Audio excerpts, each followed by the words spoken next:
Mes parents ont confié la direction de l'entreprise à mon frère, me disant droit dans les yeux, détente et oui, tu ne es que la main-d'œuvre.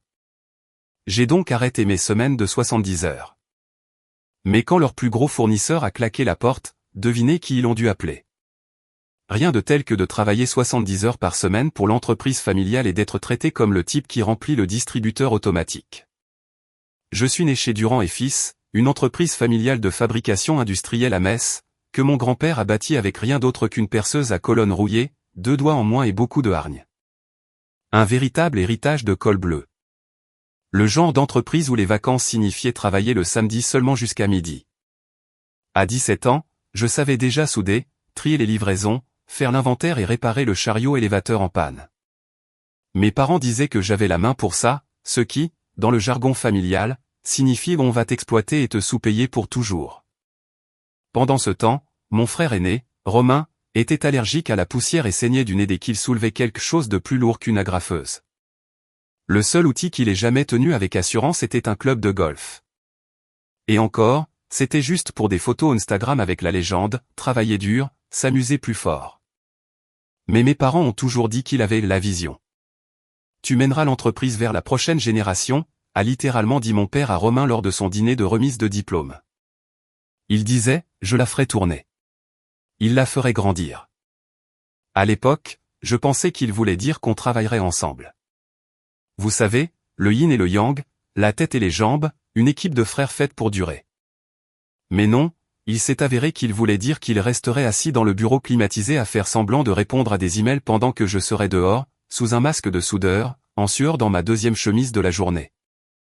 À gagner 15 € de l'heure et un Powerade tiède si j'avais de la chance. Le vrai coup de poignard n'est même pas venu lors d'une réunion surprise ou d'un moment d'héritage secret. C'est arrivé un mardi ordinaire. J'étais en train de recharger un transpalette couvert de graisse quand mon père nous a appelés dans le bureau. Il a dit qu'il était temps d'officialiser les choses.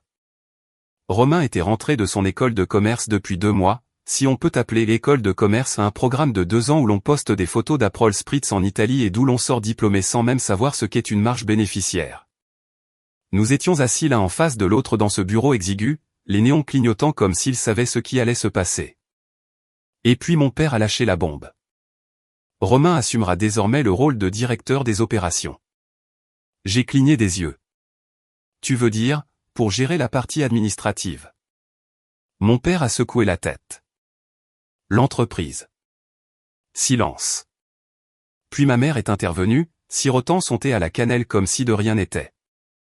Ne le prends pas personnellement, chérie. Tu es incroyable avec les outils. Vraiment doué. Mais Romain, il a cette vision d'ensemble. C'est ce dont nous avons besoin en ce moment. Vision d'ensemble, ai-je répété. Mon père s'est penché en avant. Écoute, détends-toi. Tu n'es que la main-d'œuvre. Tu continueras à faire ce pour quoi tu es bon.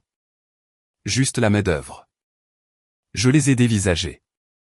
Mes mains, encore tachées d'huile de machine, se sont serrées en poing sous la table. Cette phrase a résonné dans mes oreilles toute la journée, toute la semaine. Pendant des années, j'avais mis mon dos, mes poumons et, franchement, ma colonne vertébrale au service de cet endroit. Et il me voyait comme une clé à molette sur pattes.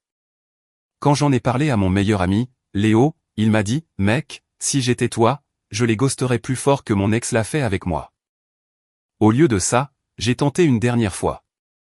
Je suis allé voir Romain en privé, je lui ai dit que nous devions prendre les décisions ensemble, que l'équipe ne le respecterait pas s'il ne se montrait pas à la hauteur et n'apprenait pas vraiment le fonctionnement de l'atelier. Il m'a tapoté le dos, comme si j'étais le labrador de la famille, et a dit, je te mettrai en copie des trucs, frérot. Ne stresse pas. 3 semaines plus tard, il a oublié de commander les électrodes de tungstène. Puis il a réduit le budget des fournitures parce que les chiffres semblaient élevés. Ils étaient élevés, Romain, parce qu'on était débordés. Quand l'un de nos principaux soudeurs a demandé un jour de congé, Romain a refusé parce que cela ne correspondait pas à la vélocité du 3e trimestre. Ce soudeur a démissionné. Puis un autre, et encore un autre. Je colmatais les brèches d'un navire en train de couler et mes parents faisaient comme si j'étais trop émotif quand je soulevais le problème du turnover. Tu prends toujours les choses trop à cœur, a dit ma mère. On a juste besoin d'harmonie en ce moment, d'accord ? L'harmonie avec un génie des tableurs qui ne saurait pas faire la différence entre une soudure MIG et une tige si elle le mordait à ses mocassins hors de prix. Alors, un soir, après une autre journée de 14 heures et un message vocal de Romain se plaignant que j'avais gâché la police du nouveau logo, je me suis assis dans la salle de pause, j'ai pris une serviette en papier et j'ai écrit 2 mots. C'est fini. Puis je suis rentré chez moi. J'ai pris mon lendemain. Puis le jour suivant. Pas d'appel, pas de SMS, et toujours rien jusqu'au 4e jour. Romain a appelé, mi-amusé, mi-paniqué. Yo, t'es toujours fâché? Ça va, non? On a une livraison à faire pour vendredi. J'ai juste répondu, demande à la main-d'œuvre, et j'ai raccroché. Les 2 premiers jours, je n'ai rien fait de dramatique. Pas de grand discours sur un nouveau chapitre. Pas de publication mesquine sur Facebook. J'ai juste fait la grasse matinée. Je me suis réveillé alors que le soleil était déjà haut. J'ai préparé un vrai petit déjeuner, pas un sandwich de station-service et un café de distributeur. Je n'avais même pas réalisé à quel point j'étais épuisé avant de ressentir le bonheur de ne pas enfiler de chaussures de sécurité. Mais au 4e jour, quand Romain a appelé, j'étais déjà de retour au travail, mais pas pour eux. J'avais reçu 3 appels d'anciens clients et un d'un représentant de fournisseur me demandant si je m'étais lancé en solo. Les nouvelles vont vite dans notre secteur. Apparemment, dès que j'ai disparu, l'endroit tout entier a donné l'impression d'un navire sans gouvernail, ou dans le cas de Romain, d'un yacht sans Wi-Fi. Alors, j'ai fait ce que n'importe qui avec des outils, du talent et des années de travail non appréciés ferait. J'ai construit un garage dans l'arrière-cour de mon ami Léo. Littéralement, on a coulé une dalle, nettoyé son vieil atelier et je l'ai transformé en un petit studio de fabrication. Est-ce que c'était mesquin? Peut-être. Est-ce que ça faisait du bien? Absolument. Pendant ce temps, chez Durand et Fils, les fissures sont devenues des cratères. Léo me tenait au courant. Son cousin travaillait toujours là-bas et envoyait des mises à jour en direct comme si c'était une émission de télé-réalité. Romain a essayé de gérer la paix avec Excel et a fait planter tout le système.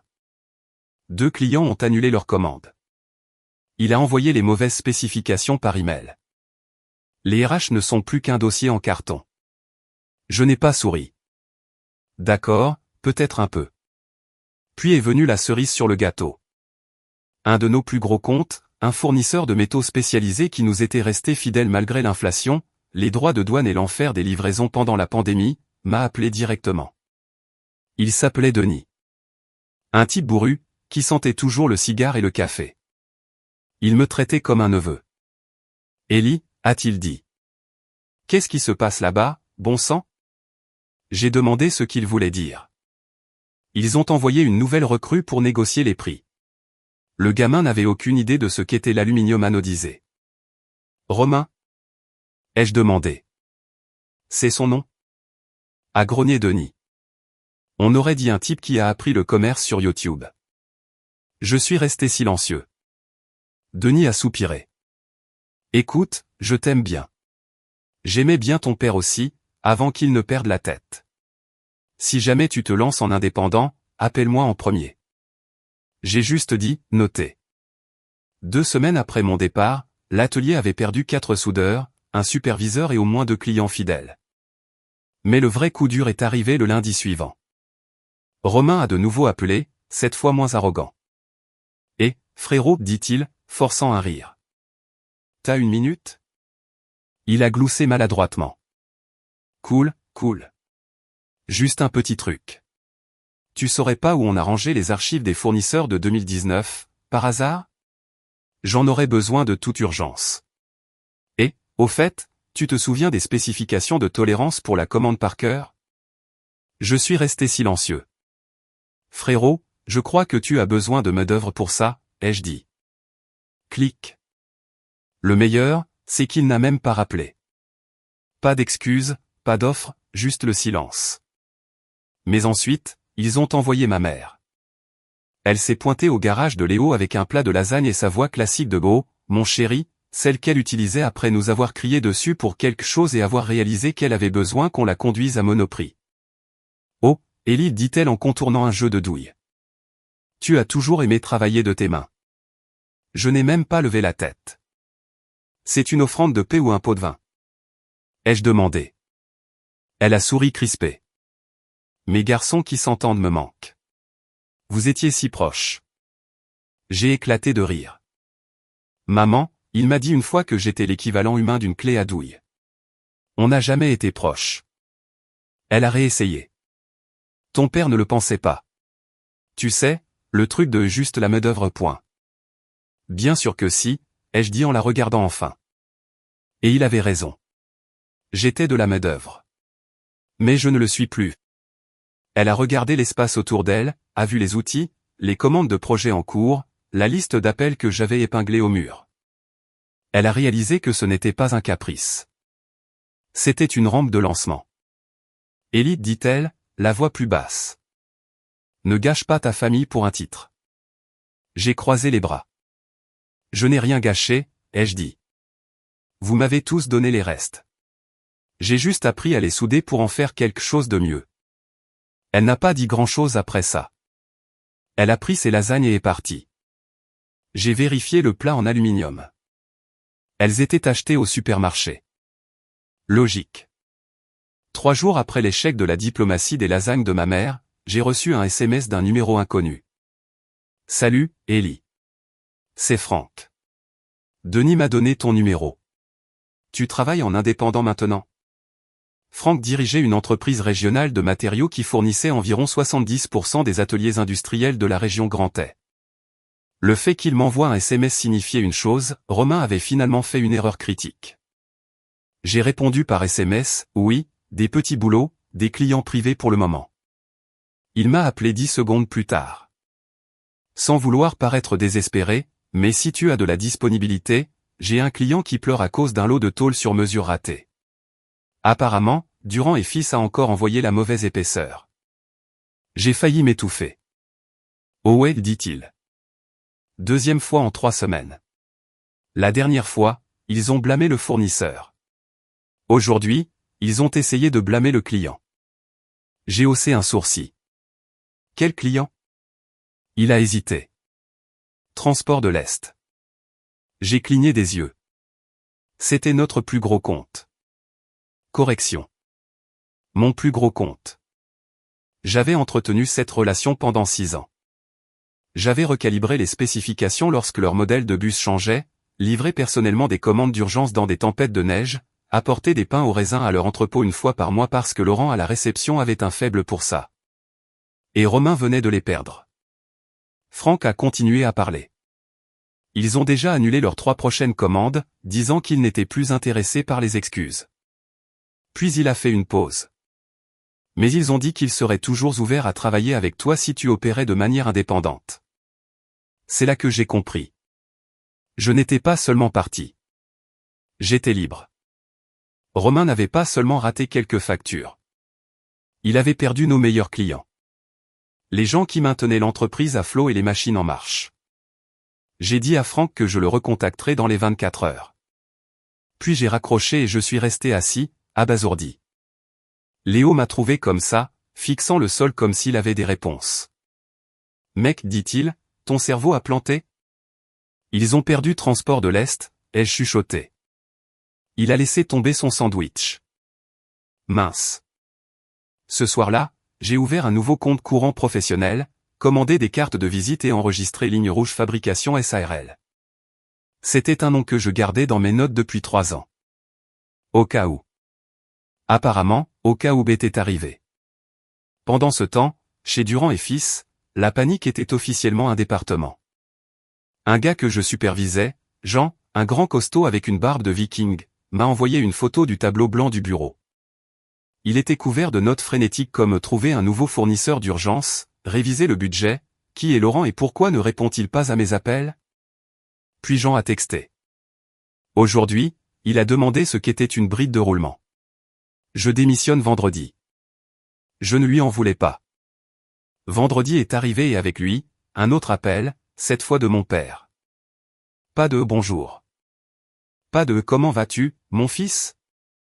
Juste droit au but. Ellie, nous sommes dans une situation difficile. Je n'ai rien dit. Il a soupiré.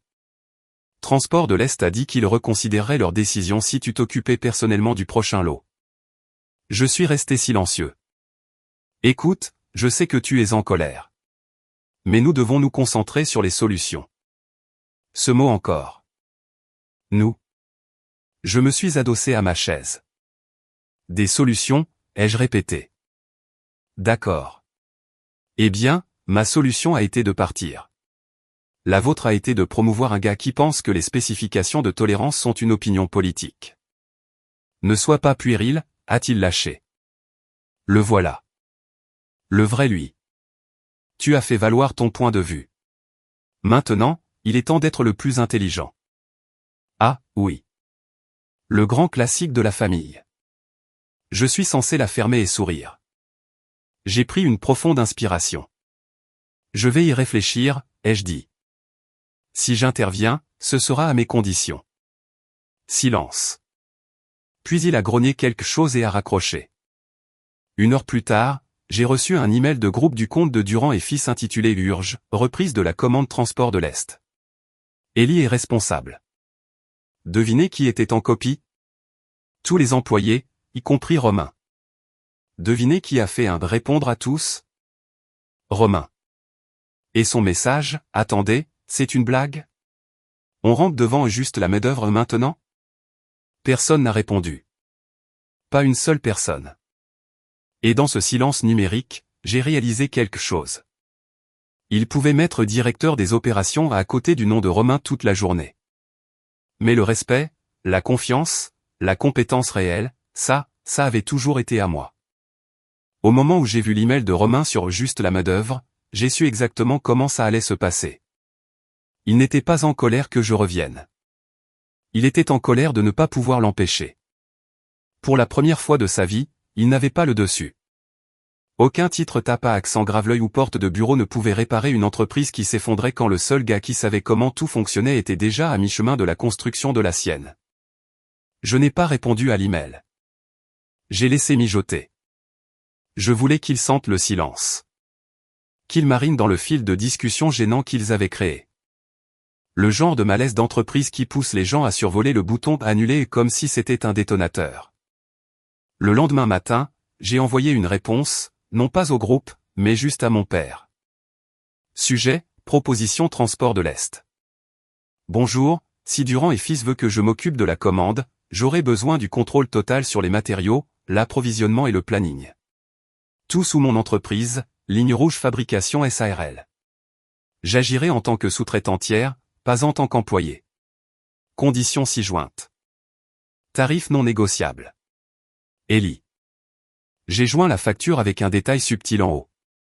Client, Durand et Fils, demande de sous-traitance de fabrication. Quelques heures plus tard, j'ai reçu une réponse. Pas de mon père, pas de Romain, mais de la comptable de l'entreprise, Chantal. Dieu la bénisse, elle a juste écrit, compris. Traitement en cours. J'ai souri. Je n'étais pas seulement revenu. J'étais entré au-dessus d'eux. Quand je suis arrivé à l'usine de transport de l'Est cette semaine-là, le coordinateur principal, Laurent, attendait déjà devant. Il a souri en me voyant. Des pains au raisin dans la salle de pause, juste pour toi. J'ai ri. Tu t'es souvenu. Bien sûr. Tu as maintenu notre flotte sur les rails pendant la pénurie de sel de 2021. J'aurais donné ton nom à un bus si j'avais pu.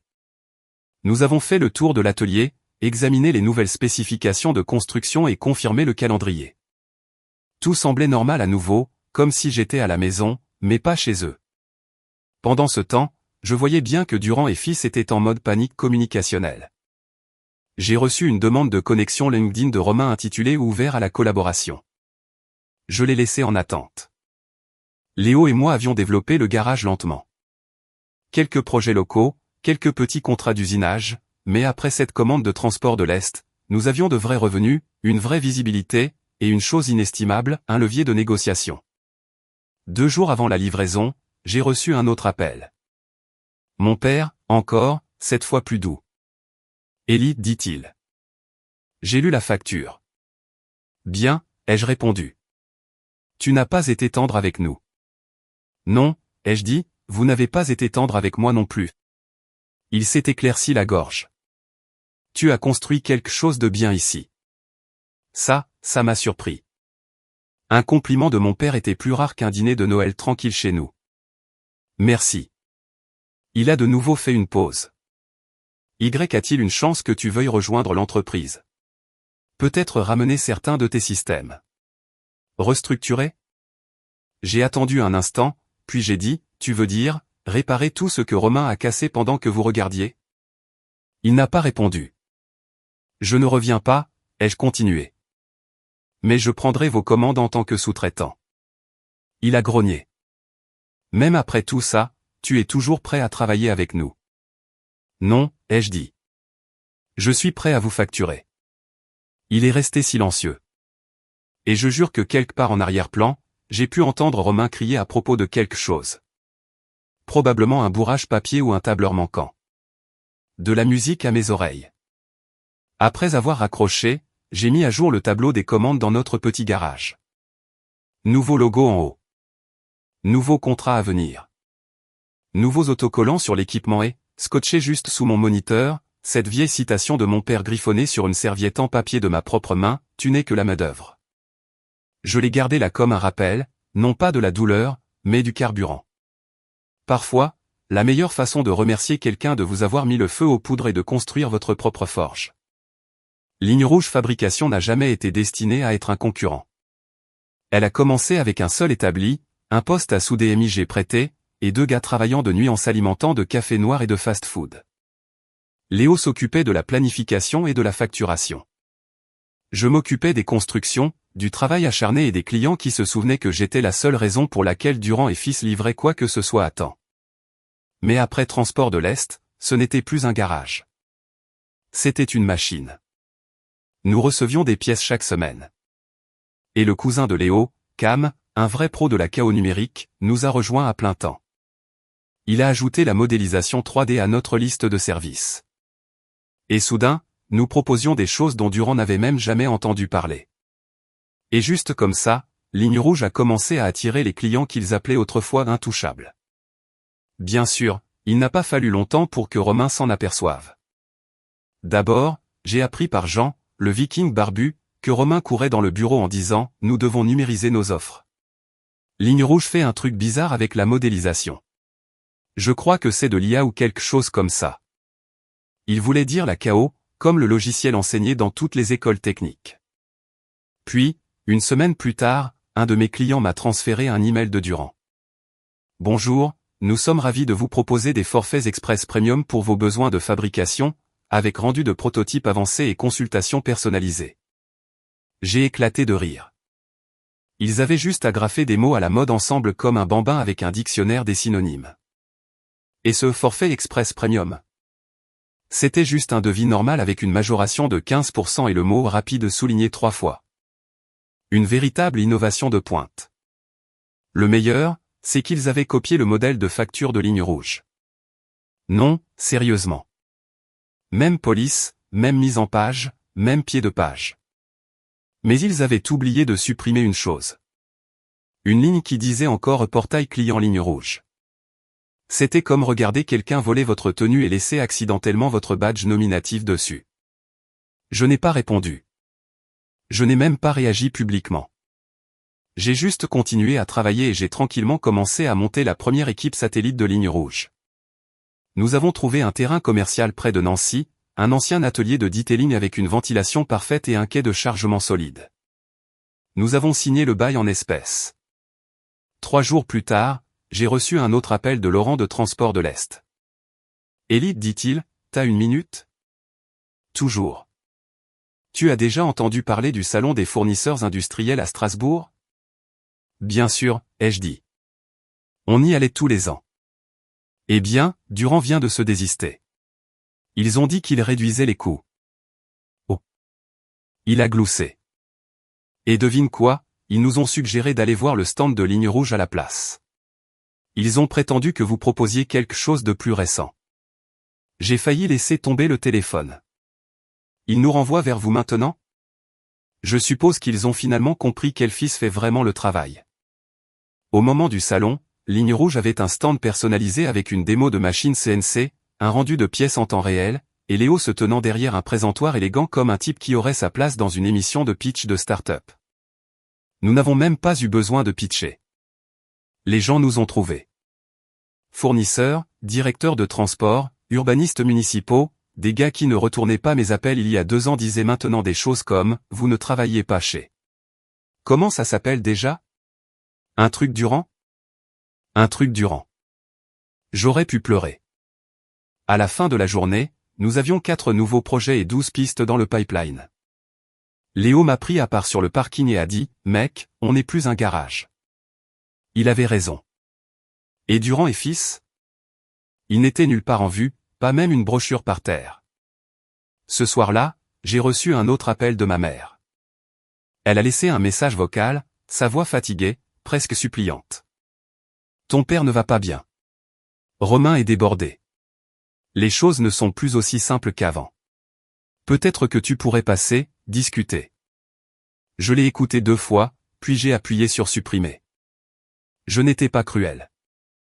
Je n'étais pas froid. Je n'étais juste plus à eux.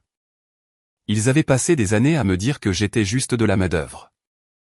Maintenant, ils apprenaient ce qui se passe quand la main-d'œuvre s'en va et emporte la colonne vertébrale avec elle.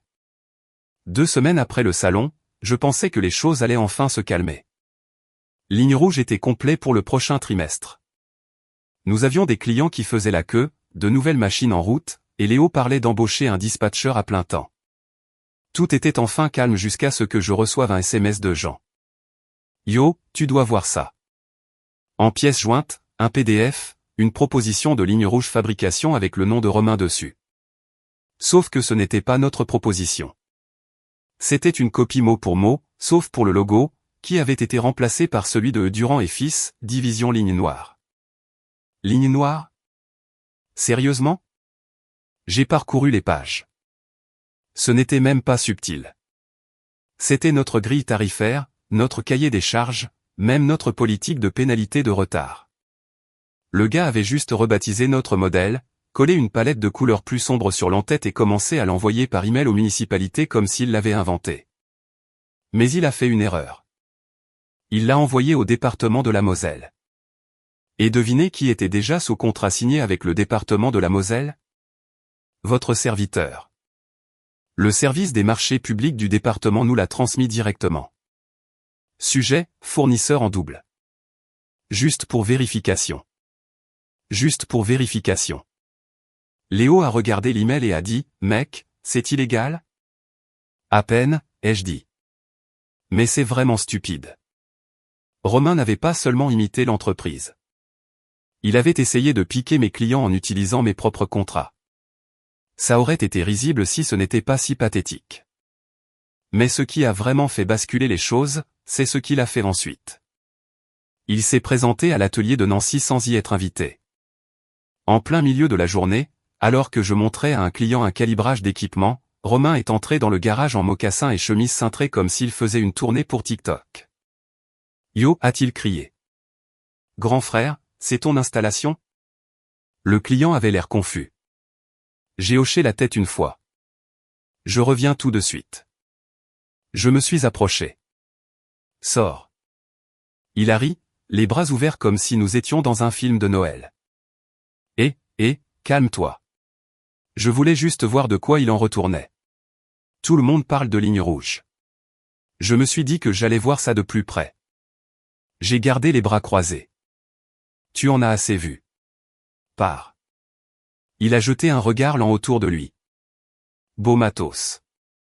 Je parie qu'il fait chaud ici, hein?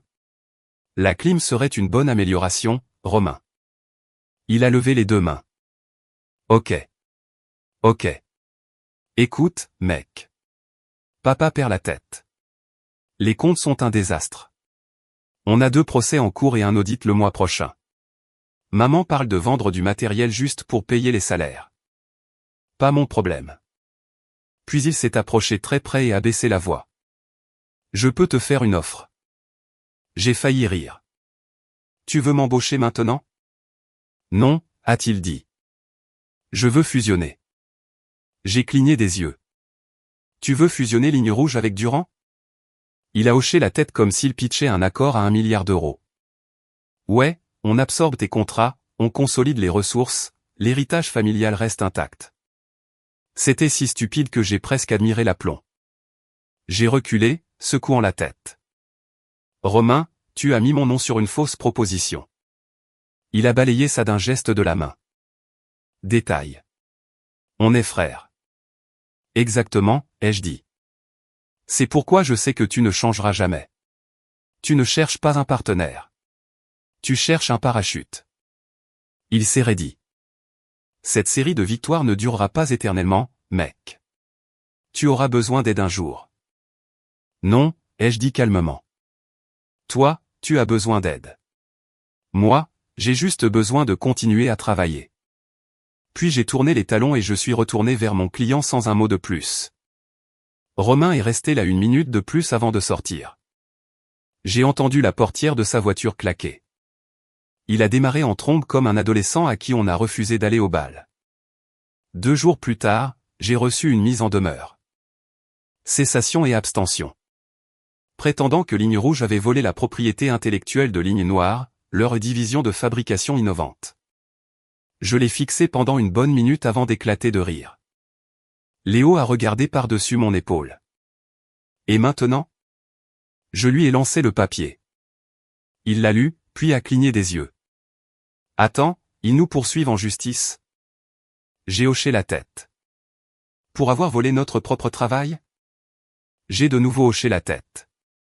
Puis il a posé la meilleure question de la journée. Tu veux rendre ça public? Et j'ai souri. Oh, oui. Je n'ai pas répondu à la mise en demeure. Pas directement. Au lieu de cela, j'ai appelé un type nommé Richard. Richard était dans le secteur depuis plus longtemps que je n'étais en vie. Un vrai représentant de la vieille école qui portait des cravates texanes sans ironie et conservait chaque contrat imprimé et classé comme si on était en 1993. Il se trouvait aussi être le meilleur ami du responsable des marchés publics du département de la Moselle. Le client même que Romain avait essayé de débaucher avec ma propre proposition. Quand j'ai raconté à Richard ce qui se passait, il a laissé échapper un long rire sifflant et a dit, « Alors il a copié ton modèle et a ensuite essayé de te poursuivre pour ça. » J'ai dit, « Exactement. » Il a dit, « Donne-moi 24 heures. Je m'en occupe. » Le lendemain, le département m'a envoyé un email demandant la permission de rendre publique la proposition originale de Ligne Rouge comme étude de cas sur l'éthique des fournisseurs lors du prochain sommet régional des fournisseurs. Je leur ai donné mon autorisation complète. Et juste comme ça, ce que Romain avait voulu être une menace juridique s'est transformé en marketing gratuit pour moi et en une exposition publique de leur échec. Mais ce n'est pas tout. Au sommet, ils ont organisé une table ronde intitulée « Intégrité et contrat, quand l'innovation est imitée ». Devinez quelle proposition était à l'écran? Celle de Ligne Rouge. Devinez quelle copie de Ligne Noire a été disséquée ligne par un consultant en éthique des marchés publics? Celle de Durand et Fils. Devinez qui était dans le public? Ma mère. Elle ne m'avait pas encore vu. J'étais assis au fond, sirotant un café d'hôtel infâme, regardant une diapositive apparaître intitulée « À ne pas faire, la proposition copier-coller de Ligne Noire ». C'était le document exact que Romain avait envoyé. Le pied de page contenait encore des restes de mes informations de portail intégrées dans les métadonnées. Le consultant a même zoomé pour le montrer comme si c'était une analyse de scène de crime. Les gens ont halté. Un gars a marmonné, c'est audacieux et stupide. Et puis ils ont ouvert la séance aux questions. Une femme près de l'avant a levé la main et a demandé, quelle aurait été la bonne chose à faire pour une entreprise comme celle-là si leur ancien employé devenait un concurrent? Le consultant a répondu, ils auraient dû le payer à sa juste valeur en premier lieu. J'ai failli me lever et applaudir. Après, alors que tout le monde sortait, maman m'a repéré. Elle avait l'air plus âgée que dans mes souvenirs, plus petite en quelque sorte, comme si les années l'avaient rattrapée d'un coup. Elle s'est approchée lentement, serrant son sac à main comme si c'était un gilet de sauvetage. « Élie, dit-elle, je ne savais pas que tu serais là. » J'ai haussé les épaules. Je n'avais pas prévu. Je voulais juste voir le spectacle. Elle a grimacé. Tu as humilié ton frère. J'ai haussé un sourcil. Moi? Tu aurais pu arrêter cette table ronde. Tu aurais pu refuser. Non, ai-je dit calmement. Romain s'est humilié tout seul. Je n'ai juste pas couvert ses arrières cette fois. Elle a ouvert la bouche, l'a refermée, puis a réessayé. Ton père est malade. Le stress, la tension artérielle. Il ne dort presque plus. Celle-là a failli m'atteindre. Presque. Mais je me suis souvenu des réunions auxquelles je n'étais jamais invité, des promotions que j'avais manquées, des années passées à muser les mains pendant que Romain jouait au PDG en mocassin de créateur. Alors j'ai juste dit, j'espère qu'il ira mieux. Elle a cligné des yeux. C'est tout? C'est plus que ce que j'ai eu quand je suis parti, ai-je dit. Personne n'a pris de mes nouvelles à l'époque. Un silence. J'ai fait des lasagnes, dit-elle faiblement. J'ai souri un tout petit peu. Et moi, j'ai créé une entreprise, ai-je dit. Je pense qu'on est quitte. Puis j'ai tourné les talons et je me suis dirigé vers la présentation suivante, où ils organisaient une session pour les fournisseurs émergents. En prenant place, j'ai vu quelque chose qui a tout rendu complet. Un badge nominatif à côté du mien qui disait « Ligne rouge fabrication, fournisseur invité d'honneur ». Pas de note de bas de page, pas d'astérisque, pas de fil de attaché. Juste moi, juste mérité. Une semaine après le sommet, j'ai reçu une lettre par la poste. Pas un email, pas un SMS, une vraie lettre. Comme si on était de nouveau en 1985. Elle venait de mon père. L'écriture était raide, soignée. Il avait clairement pris son temps. Ou peut-être l'avait-il réécrite plusieurs fois. Elle disait, tu avais raison. J'aurais dû écouter. Nous avons bâti quelque chose, mais c'est toi qui l'as maintenu en vie. Romain n'est pas prêt. Je n'attends pas de pardon, mais s'il y a un jour un moyen d'avancer, j'aimerais le mériter. Pas de signature, pas d'adresse de retour, juste une reddition silencieuse. Et pour la première fois depuis des années, je ne me sentais pas en colère. Je ne me sentais pas petit. Je ne me sentais pas juste de la main-d'œuvre. J'ai plié la lettre et je l'ai rangée dans mon tiroir, à côté de la première carte de visite de ligne rouge que j'ai jamais imprimée. Ce week-end-là, nous avons organisé nos propres portes ouvertes.